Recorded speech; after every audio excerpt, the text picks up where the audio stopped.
Hello all, welcome to the video lecture. This is Ramesh Lama. In our previous video, we discussed about the host group distributed file system SDFS and MapReduce.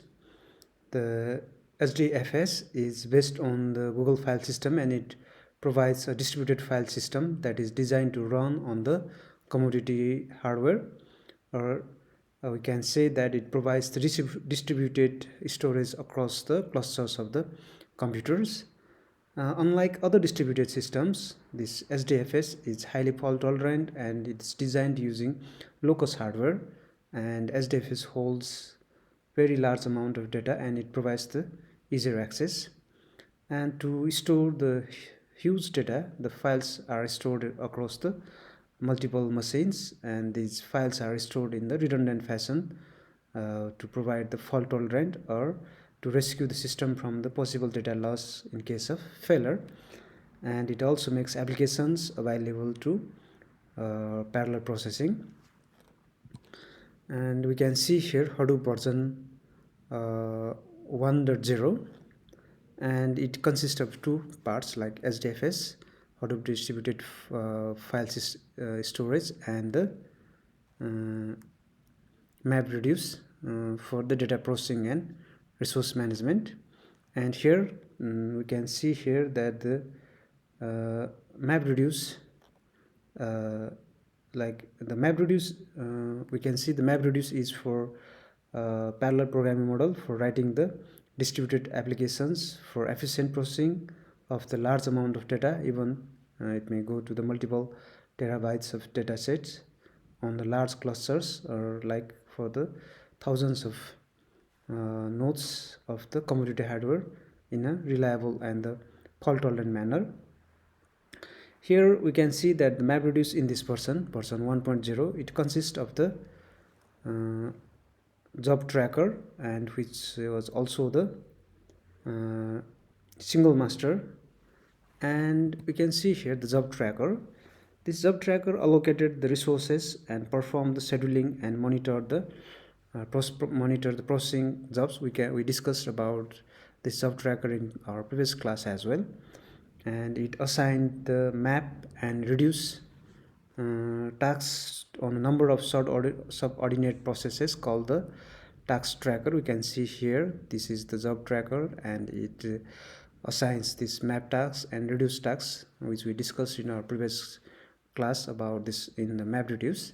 And this is assigned by the job tracker to the task tracker, and this the job tracker is allocated the resources and perform the scheduling and monitor the processing of the job. And it assigned map and reduce tasks to the number of subordinate processes, which is called the task tracker. And this task trackers periodically reported their progress to the job tracker. We can see here that this task tracker periodically it reports the progress to the job tracker. Like while running some process or some applications using this type of architecture, this this results in terms of the bottleneck in scalability, because it consists of only one job tracker. So when multiple clients submits jobs, or multiple clients submits a job to this job tracker, then it may create some bottleneck because of the availability of the single job tracker here. So apart from these limitations, the utilization of computational resources is also inefficient in MapReduce version 1, and also the Hadoop framework became limited only to the MapReduce processing paradigm. Like when we have to process some task, we just have to rely on the MapReduce in this version. Like the Hadoop, this SDFS is not open to other applications. So the solution came up with the new architecture, which is known as the YARNn. And we can see here this YARNn stands for yet another resource negotiator. and it was introduced in Hadoop version 2.0. We can see here that Hadoop version v1 consists of only MapReduce, and this MapReduce performs data processing and resource management tasks.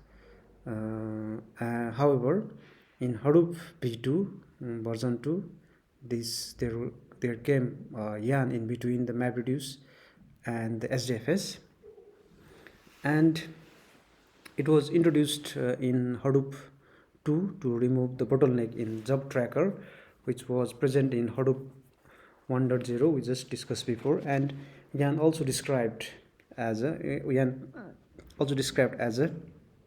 redesigned resource manager at the time of its launch, and it has now evolved to be known as a large-scale distributed operating system used for the big data processing. So now it has been evolved to the large-scale resource management or large-scale distributed operating system for the processing of the big data. And this architecture basically separates the resource management layer from the processing layer. So previously it was this processing and data processing and resource management was done by the same layer, but now it has separated the data processing as well as the data processing from the resource management.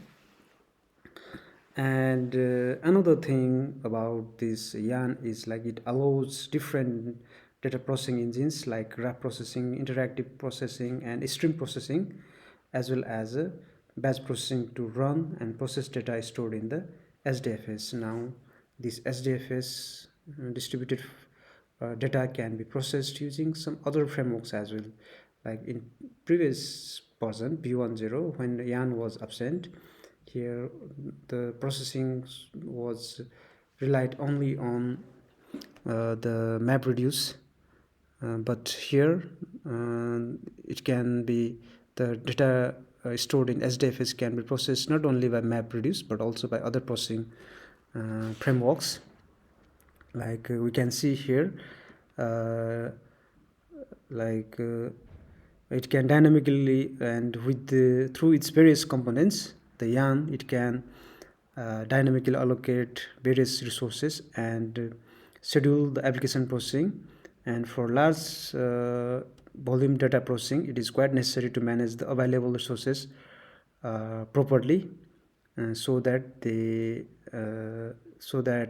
every application can leverage them. So now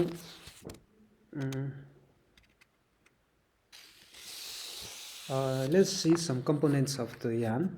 Basically it consists of you can see here like client, resource management, node, container, and application master, application master. And here we can see this client submits the MapReduce job, and the next one is the resource manager. This resource manager is basically responsible for the resource assignment and management among all the applications or the job that has been submitted to this system. And there are basically two more components in the resource manager. We can see here there are two. One is the scheduler and another one is the application manager. This scheduler performs the scheduling based on the allocated applications and available resources, and it doesn't perform any other tasks such as monitoring or tracking, or it doesn't guarantee the restart of any task if it fails. That's why it's pure scheduler, so it doesn't perform any kind of monitoring. It's just it's solely dedicated for scheduling the applications and available resources. And another component of the resource manager is the application manager. This application manager is responsible for managing a set of submitted tasks or the applications. It first verifies and validates the submitted applications specifications, and it may reject the application if there are not enough uh, resources available, and it also ensures no other application exists if the same ID which is already submitted, that can be caused by some kind of erroneous or malicious clients, and it forwards the submitted application after the validation to the scheduler, and finally it also observes the state of applications, and it manages the finished applications to save some resources managers memory. So this application manager is solely dedicated to manage the applications or the submitted task. We can see here like resource manager, and then next is the node manager.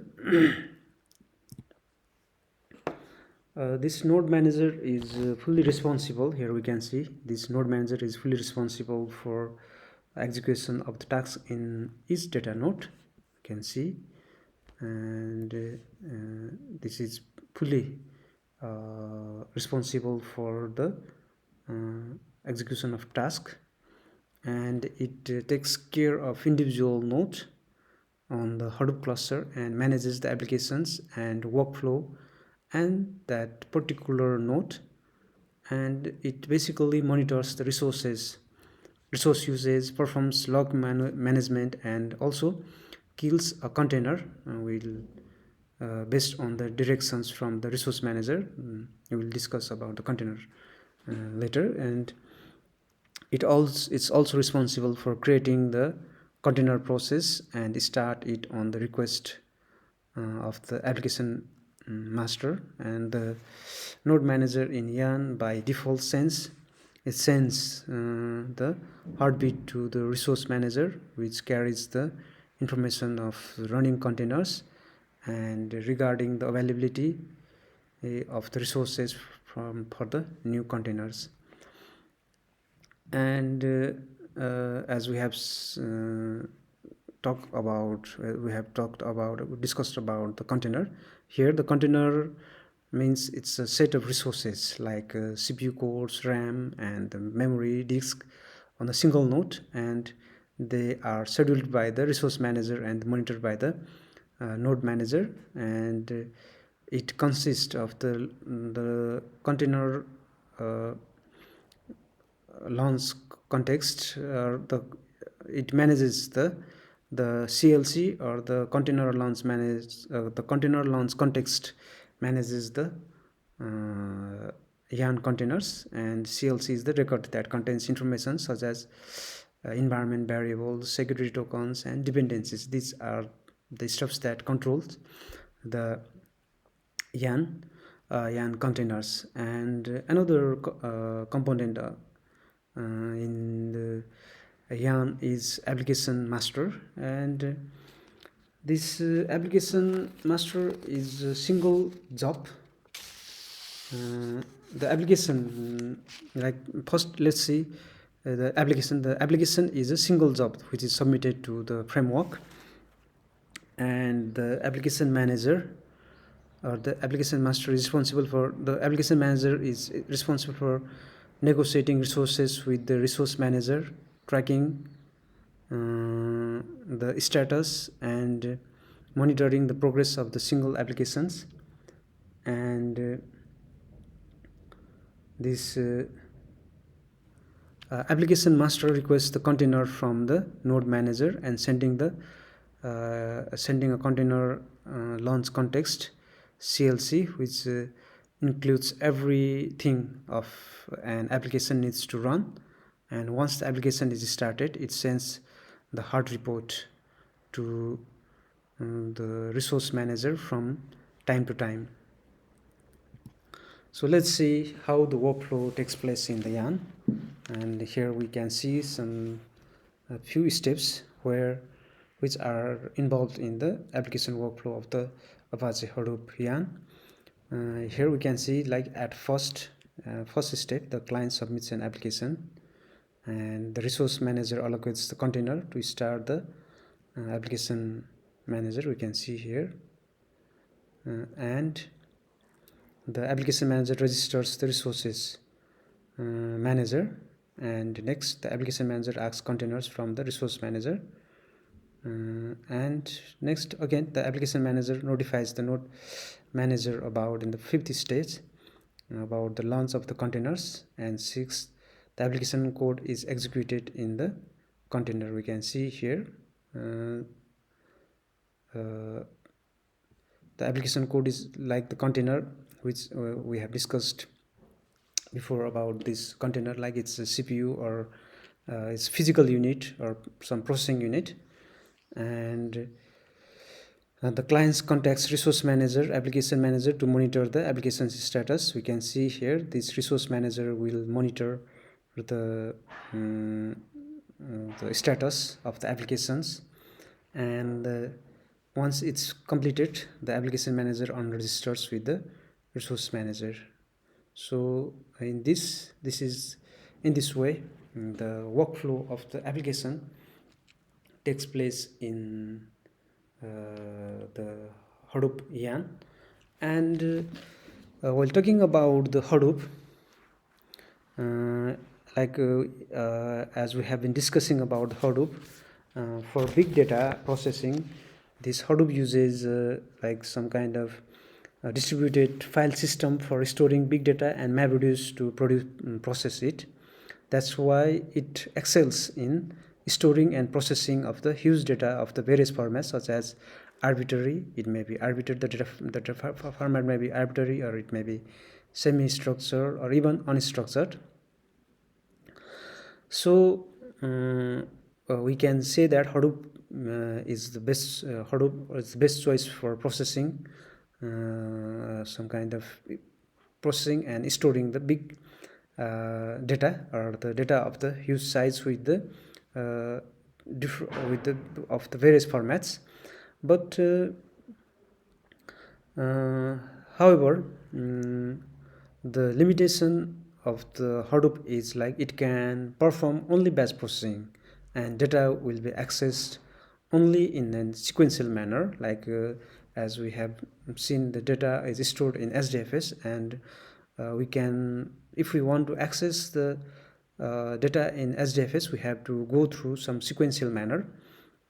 So what we have to do is, like, we have to search the entire data set even for the simplest job, and which results in like a huge data set. When processed, it results in another huge data set, and which also should be processed sequentially. So at this point, a new solution is needed to access any point of the data in single unit of the time, or we need to go through the random access of the data. So for this scenario, then applications such as HBase, like the Cassandra, CouchDB, Dynamo, and MongoDB are some of the databases which store the huge amounts of data and access the data in the random manner. So so we will be discussing about some kind of data,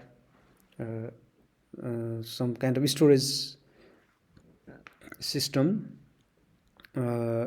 and which can store the data in the distributed environment. And for this, HBase is one of the solution, and in our next class we'll be discussing about the HBase in more detail, and that we'll discuss in our next video.